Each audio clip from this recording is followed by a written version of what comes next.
बात करते हैं टो वॉकिंग क्यों होती है, reasons behind to walking.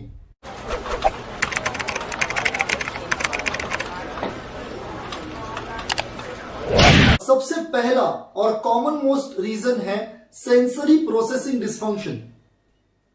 Sensory processing dysfunction जिसमें मैं थोड़ा सा स्पेसिफिकली कहूंगा tactile modulation dysfunction. Tactile modulation dysfunction यानी मेरा ब्रेन इस वक्त मुझे महसूस होने वाले अलग अलग टच सेंसेशंस ब्रेन तक लेके जा रहा है। टच सिस्टम यानी कि मेरी स्किन उसको मिलने वाले अलग अलग टच जो सेंसेशन मिल रहे हैं वो ब्रेन तक पहुंचाती है और उसकी इंटेंसिटी ब्रेन समझ लेता है और फिर ब्रेन उस चीज को जानने की कोशिश करता है कि वो चीज क्या है। लेकिन कुछ कारणों की वजह से अगर ये सेंसरी प्रोसेसिंग ठीक से नहीं होती है तो जो भी इंटेंसिटी के साथ जो भी इंफॉर्मेशन जा रही है टच को लेकर वो उतने ही अप्रोप्रिएटली वो महसूस नहीं की जाएगी। कभी कभी ये ज्यादा महसूस की जाती है। इसको हम लोग टैक्टाइल हाइपर सेंसिटिविटी या सेंसरी हाइपर सेंसिटिविटी कहते हैं। यानी कि बहुत ही सादे सब शब्दों में मैं बोलना चाहूंगा कि अगर मुझे किसी ने ऐसे हाथ लगाया तो मेरा ब्रेन उसको किसी ने मुझे खरोच लिया ऐसे समझेगा। अब ये टैक्टाइल हाइपर सेंसिटिविटी अलग अलग शरीर के रीजन में हो सकती है। कुछ बच्चों में ओरल हाइपर सेंसिटिविटी होती है, कुछ बच्चों को पाम में या स्किन हाइपर सेंसिटिविटी होती है, या कुछ बच्चों को पैर के सोल में हाइपर सेंसिटिविटी हो सकती है। ये बच्चे नॉर्मली जब फर्श पर चलेंगे उसमें वो अच्छे से चल पाए, जब चलते हैं तभी उनको कुछ प्रॉब्लम नहीं होता है। लेकिन जब ये फर्श का टेक्सचर, जब ये नीचे ग्राउंड का टेक्सचर जब चेंज होता है या शायद वो गार्डन में जाते हैं तभी नीचे की घास से उनको अलग अलग इंफॉर्मेशन मिलती है और ये इंफॉर्मेशन जब वो समझ नहीं पाते हैं, अप्रोप्रिएटली प्रोसेस नहीं कर पाते हैं, या शायद वो बाथरूम में जाते हैं तब वो बाथरूम का गीलापन उनको समझ में नहीं आता है, तब बच्चे उस टच को अवर्सिव रिस्पॉन्स दिखाते हैं और वो टोस पर आ जाते हैं। तो ये है पहला रीजन टैक्टाइल मॉड्यूलेशन डिसफंक्शन। कुछ बच्चे ऐसे भी होते हैं कि वो पूरा पानी सर पे ऊपर पूरा पानी से वो नहलाएंगे, वो उनको पानी पसंद भी होता है, लेकिन सिर्फ अगर पैर के अगर सोल को या किसी एक हिस्से को, शरीर के हिस्से को अगर पानी लग जाता है तब वो उनको पसंद नहीं होता है। यह भी एक उदाहरण है टैक्टाइल मॉड्यूलेशन डिसफंक्शन का। Reason number 2, lack of body awareness. मैंने बॉडी अवेयरनेस के बारे में हैंड फ्लैपिंग के वीडियोस में बहुत अच्छी तरह से समझाया था कि ब्रेन को बॉडी इंफॉर्मेशन देती है और ये इंफॉर्मेशन जब एडिक्वेट होती है तब ब्रेन में बॉडी की एक प्रतिमा बनती है। इसको कहते हैं बॉडी अवेयरनेस या बॉडी स्कीमा।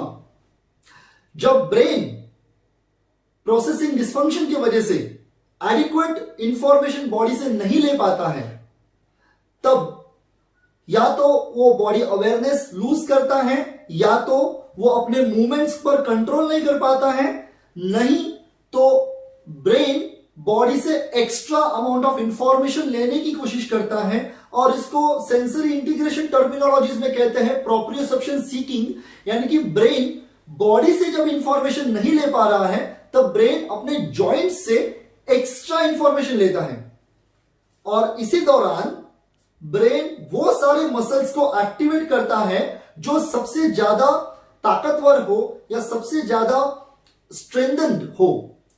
और हमारे बॉडी का सबसे स्ट्रॉन्ग मसल है टेंडो एक्यूलिस मसल, जो हमारे एड़ी के पीछे होता है, जिसको हम लोग टेंडो एक्यूलिस कहते हैं।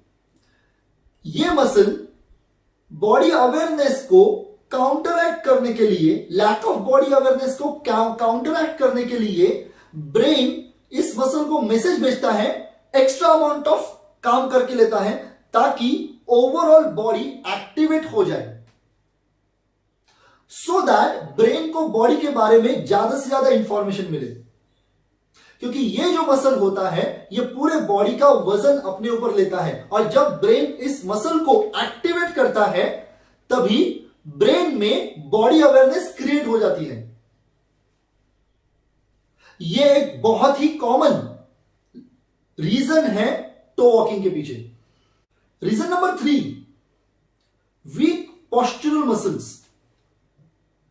जैसे मैंने रीजन नंबर 2 में बॉडी अवेयरनेस के बारे में बोला था, वैसे ऑटिज्म में बहुत सारे बच्चों में कुछ पोस्चरल मसल्स बहुत ही वीक पाए जाते हैं। ये मसल्स है कोर मसल्स एंड ग्लूटियस, या जो हम लोग बटक मसल्स कहते हैं।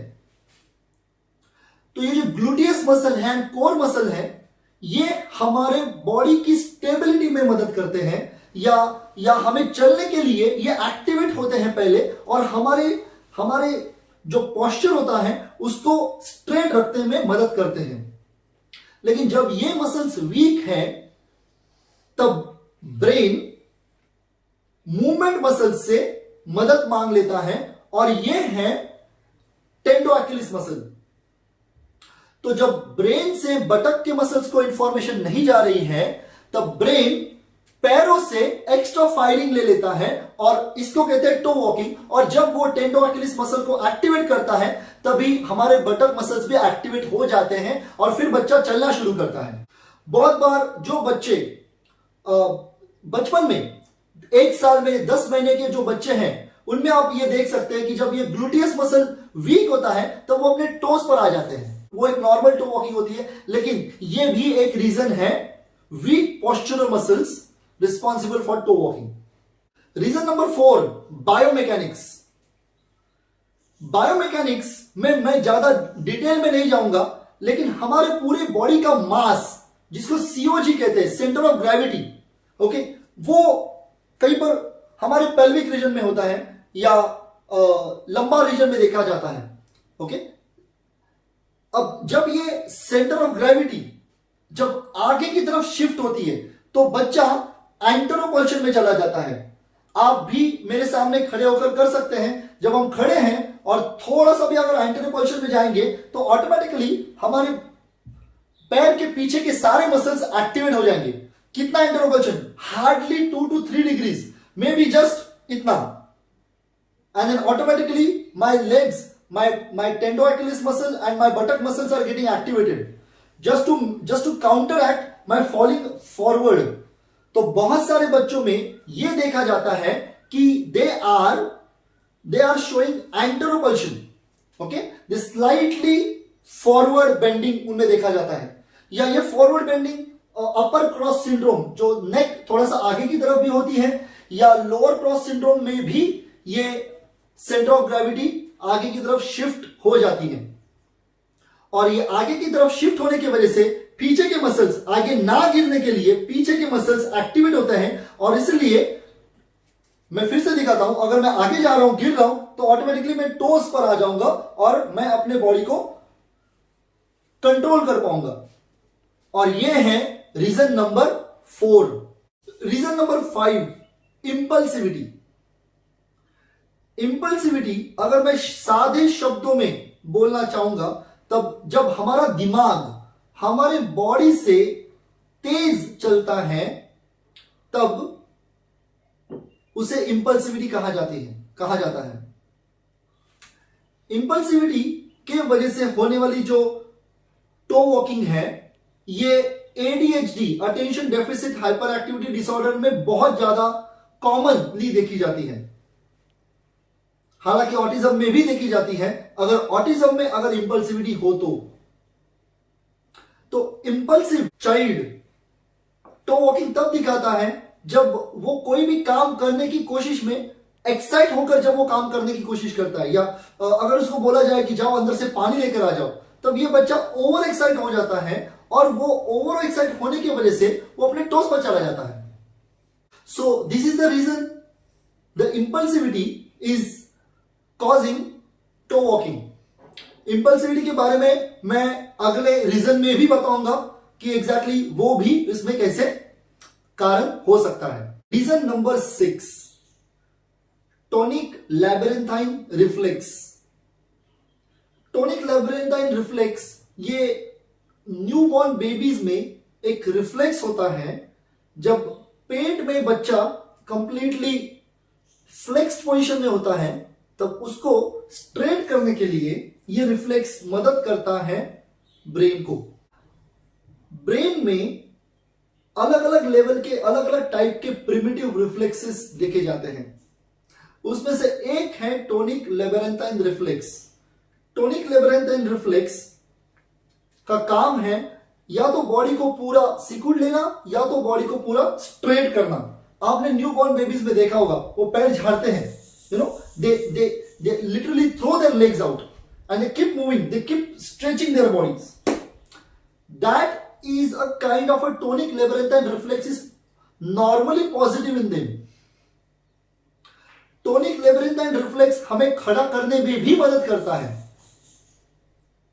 आपने बच्चों को देखा होगा कि अगर आपने बच्चे को उठाया, अगर अगर अगर पेट के बल उठाया तो बच्चा सुपरमैन की तरह ऐसे ऊपर कर लेता है बॉडी को। यह है टोनिक लेबरेंथाइन रिफ्लेक्स। यह नॉर्मली प्रेजेंट होता है न्यूबॉर्न बेबीज से लेकर 8 महीनों तक। लेकिन जब यह रिफ्लेक्स इंटीग्रेट होके एक डेवलपमेंटल प्लानिंग में या डेवलपमेंटल मूवमेंट में बदल जाना चाहिए या इंटीग्रेट होना चाहिए, वहां पर इंटीग्रेट ना होकर अगर ब्रेन उसी के माध्यम से अगर मूवमेंट पर कंट्रोल करता है तब बच्चा हाइपर एक्साइटेबिलिटी में एक्सटेंसर टोन दिखा देता है। सो टोनिक लेबरेंथाइन रिफ्लेक्स में या तो एक्सटेंसर टोन होती है या तो फ्लेक्सर टोन होती है। बच्चा अगर एक्सटेंसर टोन में दिखा अगर एक्सटेंसर टोन से ऑपरेट कर रहा है तो टीएलआर पॉजिटिव है और वो टीएलआर रिस्पॉन्सिबल है बच्चे के टो वॉकिंग में। अगर टीएलआर पॉजिटिव है तो मैंने रीजन नंबर 5 में बताया था कि इंपल्सिविटी, तो टीएलआर ये इंपल्सिविटी के पीछे भी एक कारण होता है बच्चे को हाइपर एक्साइट करने के लिए। Reason number 7, parenting. यस, आपने सही सुना, पेरेंटिंग। मैं आपको एक उदाहरण देता हूं यहां पर। 7 साल पहले मैं एक बच्चे पर काम कर रहा था। Child was toe walking and I was working on overall development of a child, but parent was more concerned about toe walking. हालांकि बच्चा बहुत ही अच्छे से डेवलपमेंट के स्टेजेस में आगे बढ़ रहा था, but parent major concern was toe walking only. So I took it as as my primary assignment and I started working on toe walking. I saw there was some reasons, few reasons जो मैंने आपको बताए थे, उसमें से कुछ reasons मुझे मिले और I started working on it and I was getting successful week by week. Around 4 to 5 weeks के बाद मैंने ये देखा कि child was completely normally walking in the center during therapy sessions. लेकिन every time parent used to come and during communication parent used to say कि देखो ना toe walking ही करता है, देखो ना toe walking ही करता है बच्चा। It was a girl. So the girl was showing toe walking at home but was absolutely normal in the center. So I was not able to figure it out. And one day what happened, I asked mother to hide behind curtains and see the whole session. And in the whole session, the child did not show toe walking at all. Mother comes out. I said her, I was talking to her, see, there was nothing and we were having a very nice session. And then mother said कि अरे आपके साथ तो बहुत ही अच्छे से कर रही है लेकिन घर पे तो वो toe walking ही करती है. Coincidentally, I was looking at a child and the moment the mother said toe walking, the child came upon her toes. So the over concern या over attention of the parents towards a particular behavior will increase that particular behavior. So the parent was giving undue attention to that particular behavior. Most of the time, toe walking, hand flapping. these are the reasons, these are the behaviors जिसके ऊपर बहुत ज्यादा parent emphasise करते हैं, development को ना देखकर इसके ऊपर ज्यादा एम्फोसाइज करते हैं, और वो एम्फोसाइज भी करते हैं लेकिन निगेटिवली एम्फोसाइज करते हैं, और जब ये निगेटिवली एम्फोसाइज करने की वजह से child develops an attention seeking problem. So the child, that girl had developed a nice pairing in her mind, parents expressions, the tone of voice and her behavior. So I will call it as a behavior, I will call it as a reinforced behavior by the parent. So I will put it into the one of the reason behind toe walking. Later on I asked the mother ki do not get concerned about that particular behavior. So these are the 7 reasons behind toe walking. There are many, but they are medical. There are other reasons also. Like there are many primitive reflexes are responsible for toe walking. There are other aspects of the sensory processing is also responsible for toe walking. लेकिन ये common most 95% children with toe walking will show this particular behavior because of these reasons.